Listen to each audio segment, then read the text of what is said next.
Right, hey guys, how are we doing? Back with another video from Clyde. Bleach stuff. Loving it. Can't wait for the new season to come out. But we are checking out... I'm not even going to try. I don't know how the hell to pronounce this guy's name, but we're just going to get straight into this video on one of the Sternritters. These guys have got such mad abilities. I can't wait to see these fights. As we all know, there are a lot of cool Quincy that are going to appear in Bleach.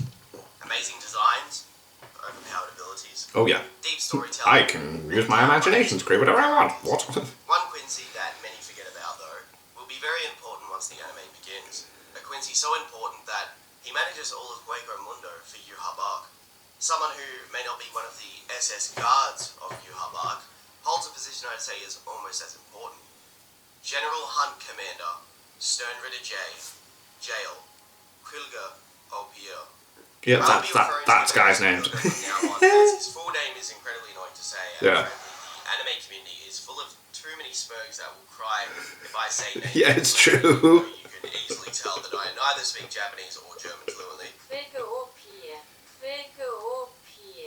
Oh, okay. Ichigo deals with Mr. Splat against the wall. He heads off to Quilge Mundo after Nell appears in the real world to warn him that something has gone wrong there. Upon arrival with Chad, Orihime, and Urahara, Ichigo scouts the area and spots Quilge in the distance, committing multiple felonies on women. Now, I originally thought Yami dealt with this whole of Quilge Mundo, but apparently not, and Quilge is shown casually one-shotting her. He also easily blitzes Halliwell's Traction in his leg, then proceeds to battle with Ichigo. Now, the Ichigo he's fighting is top priority for the Sternritter. Yuha Bark even plans his entire invasion of the Soul Society around avoiding this Ichigo, and Quilge battles him one-on-one.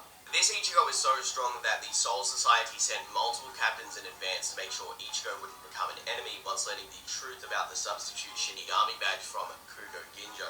Of course, the Soul Society trusted Ichigo, however, this is the level of a threat that Ichigo could have potentially been for them, and this is further proven by how Yuha Bark his underlings to steal Ichigo's Bankai, and they both freak out when they cannot accomplish this.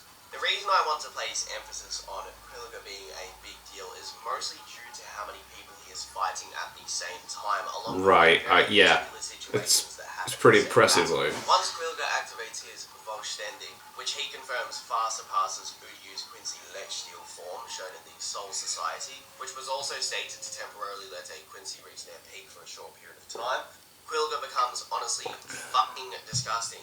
And what a description. Yo, such a cool design. Yuha Bark has appointed him to manage the entirety of Quilge Mundo and find worthy subordinates to join his army. He isn't impressed by Halliwell at all.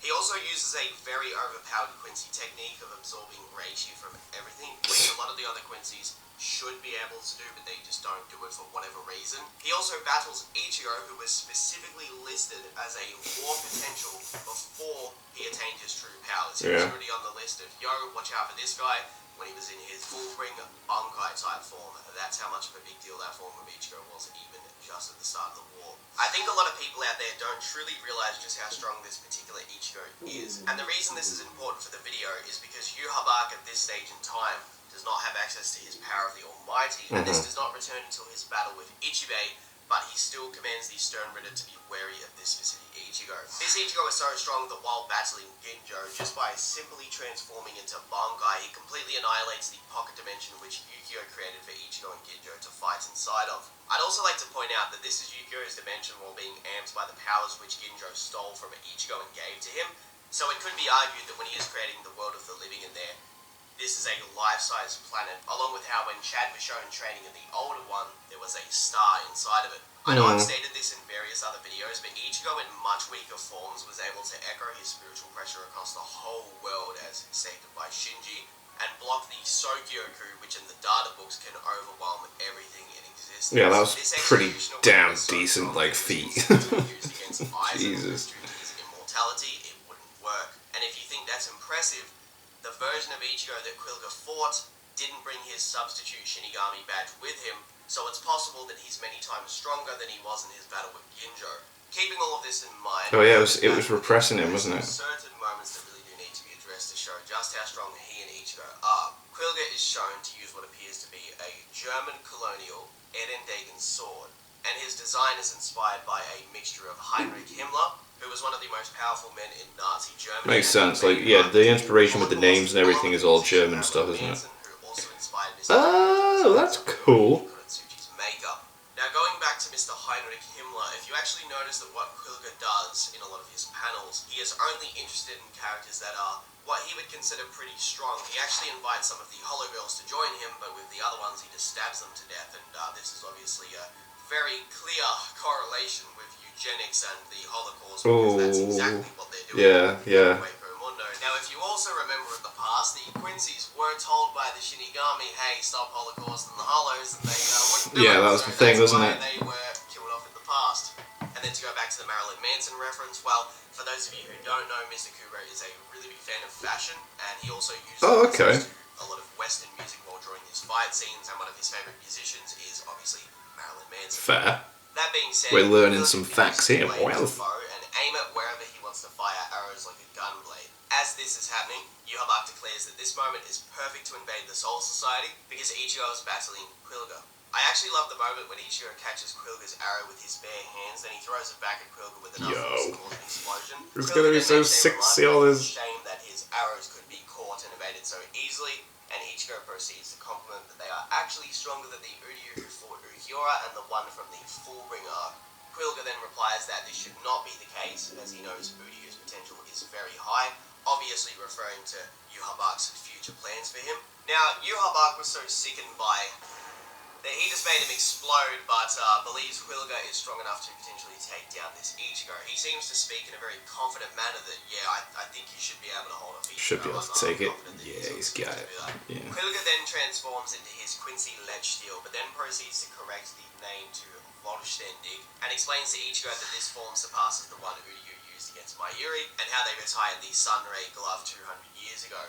I do think this is consistent too, because at the very maximum, Uryu was only 15, 16 years old at this point in time, and all his Ledge Steel form did was amp him to his peak at this point in time, which was pretty much just above captain level. Now, Mayuri is obviously not the strongest captain, so he still would only be like mid-tier captain level, at the most exaggerated level that I could go.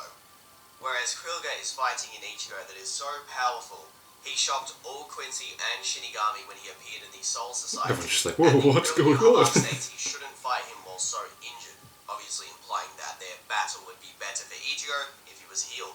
And Ichigo not only performs better than a Kenpachi who fought faster Lord A-tier Hollows during the time skip, but he injured the real Yuhabak with a Getsuga Tensho, whereas Kenpachi got one-shot by the fake one.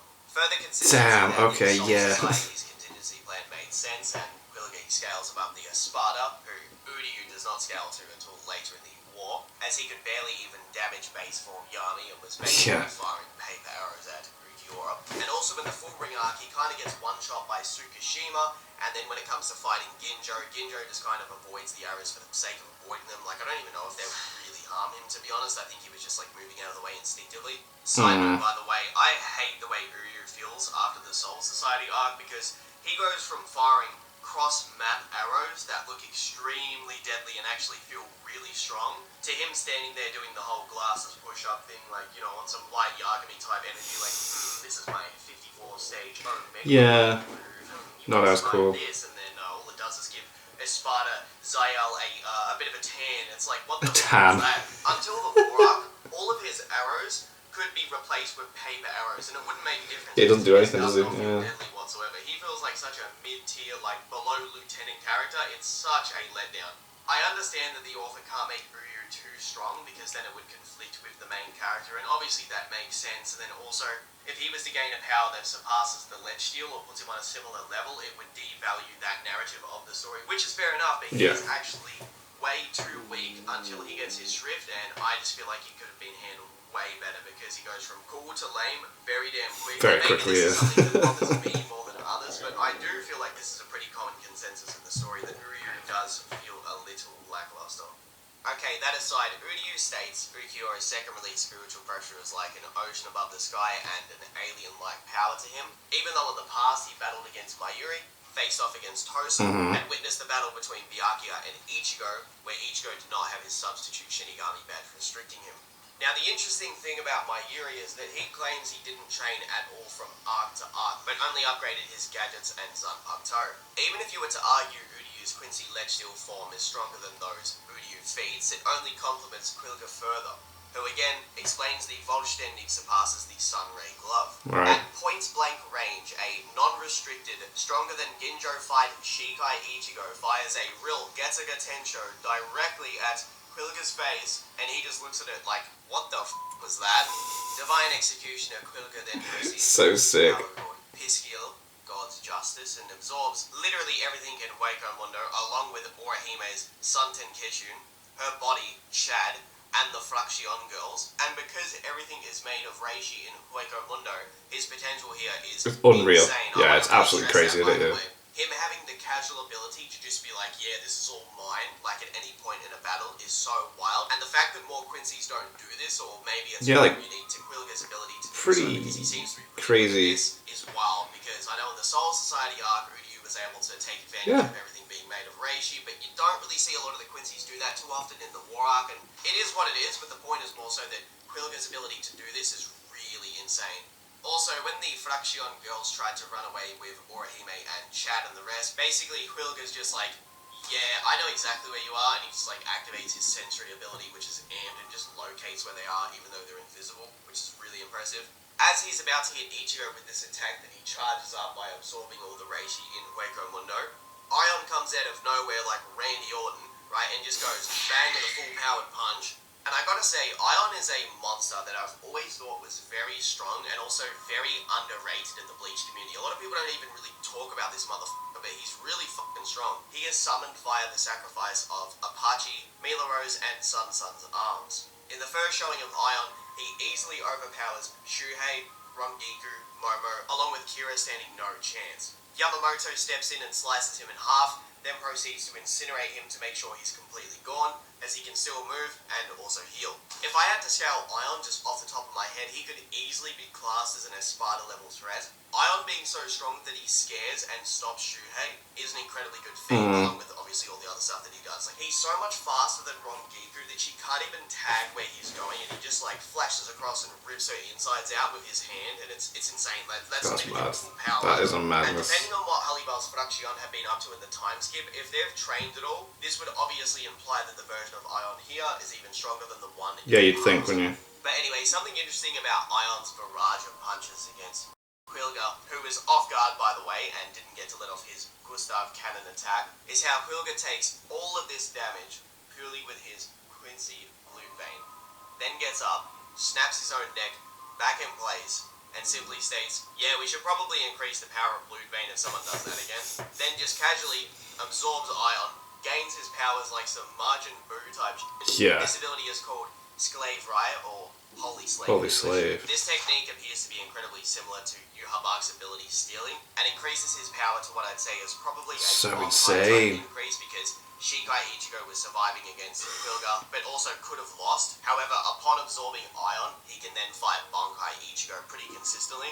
This Bankai Ichigo is what Yuhabak was trying to keep away from the war, and wanted his men to steal it. Ichigo's first attack in Bankai is actually an off-guard one, and Quilge is able to react to it, but before this, he was unable to react to Ion, showing he has gotten considerably stronger upon the absorption of Ion. Quilge then further monologues how all Quincy were warned to not let Ichigo perform Bankai, because not only could it not be stolen, but in this form he is super dangerous. At this point in time too, Ichigo hasn't got access to White Old Man Zangetsu or his real Shinigami powers, so Yuhabak might have been anticipating that potential Bankai ability too.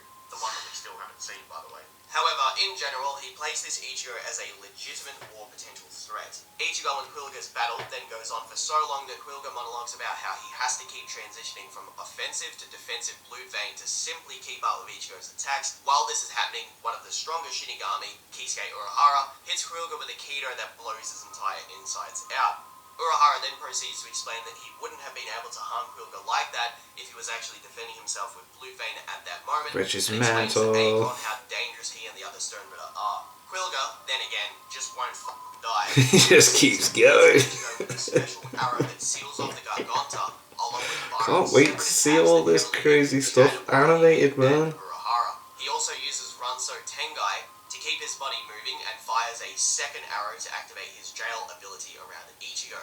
He also completely heals his chest wound using Ion's healing factor, though it is possible he might have some form of advanced Ranso Tengai, but I personally believe it's just Ion's healing. The craziest thing about Quilge is that if he never took so much off-guard damage, he would have eventually used this attack during the battle with Ichigo anyway and kept him stuck inside the jail. I also know I've said this before, but the way Shaz Domino goes out is actually hilarious. Hello, my name is Shaz Domino. The power I was given was... As highlighted before, Yuhabak states he is impressed Ichigo escaped Quilge's jail and doesn't understand how he actually... Nobody cares. Along with all of the other Quincy's not only being shocked at the fact that Ichigo has appeared and they can sense this insane spiritual pressure that just appeared in the sky, but they actually keep note of where he is the entire time. Now, a lot of people talk super negatively about this Ichigo because of how Hushvolk cuts his sword in half, but you really do need to consider this Ichigo fought a super amped Quincy that Yuhabak himself was confident in before even absorbing Ion. This Sternritter had a jail ability that only Quincy could escape from with their spiritual pressure, and Ichigo went ballistic inside of it, spamming swings and Getsuga Tenchos while hearing everyone get slaughtered in the Soul Society on his Motorola flip phone. Then fought the real Yuhabak while injured, and could not only block multiple attacks from him, but had blood veins strong enough to stop an attack meant to behead him. Yuhabak himself even also fights weird here because he's in shock at Ichigo's blood vein, and Ichigo is also in shock too because of the comments about his mother. If Ichigo was completely healed here, this battle would have been much more competitive, but we all know Yuhabak would eventually win anyway, so it is what it is. And yeah, to follow up with the gag of the video, Quilge is defeated by an off-guard attack from Grimmjow. If Grimmjow actually turned up before Ichigo, I think that would have been a pretty cool fight if Mr. Yeah, that would have been sick. Like, I can't wait to see Grimmjow again. Them just fighting and talking crap, and it would have also cemented Grimmjow as getting stronger and surpassing Hallibell, etc. Further just going into the whole, King of Hueco Mundo narrative where he comes to literally, defend Hueco Mundo from this random dude that's just holocausting all the hollows. I think that would have been cool. I do like the fight with Ichigo and Quilge, but seeing Grimmjow have a lengthy fight against someone that's would not be so Ichigo sick. would have been pretty cool to start up that arc, I'm just saying. Anyway, that's my fanboy aside when it comes to Grimmjow. It's just something cool that would be awesome. Maybe like a hypothetical regional fight like that would be pretty cool. Like that's not even... It is going to be interesting to see if they do add more things to the anime. So cool. With that being said, I just want to say that I genuinely hope you all enjoyed this video and found it insightful. Quilge is a Quincy that I can't wait to see animated, Yeah, it's gonna and be sick. hopefully you guys will feel the same excitement after watching this video because, again, I really do think this guy's super underrated. It is what it is. Some people just sort of like skim over these things, and I think a lot of people have forgotten just how strong someone like him is and just how important that specific form of Ichigo actually is. If you want to support my Bleach content, clicking the like button and subscribing helps me out a lot. It would be cool if this video hits 10,000 likes. I'll actually drop my next Bleach video much faster if it does hit 10,000 Oh, you got more likes. stuff on the Please do hit the way. like button. I also would really appreciate it if you guys could help me reach 12,000 followers over on Twitch, which is linked below, because I'll be reacting to every Bleach episode as they drop each week, so if you want to be around during those moments, there's going to be some very hype moments. And anyway, after this video does go up on the channel too, by the way, I'll be live, so I'll see you over on Twitch. Have a nice day. Mate, I can't wait for these mad fights in the Bleach anime. It's going to be absolutely insane. So, yeah. Anyway, thank you to my patrons. If you want to have your name at the end of every video I upload, links in the description to the Patreon page. $1 a month is all that helps support the channel. It's greatly appreciated. Thank you guys very much for that. And thank you all for watching. What do you guys think of that? What do you guys think of this? Click like, subscribe if you haven't already. Leave comments down below. Let me know what I should watch and discuss in future videos. I'll see you guys next time.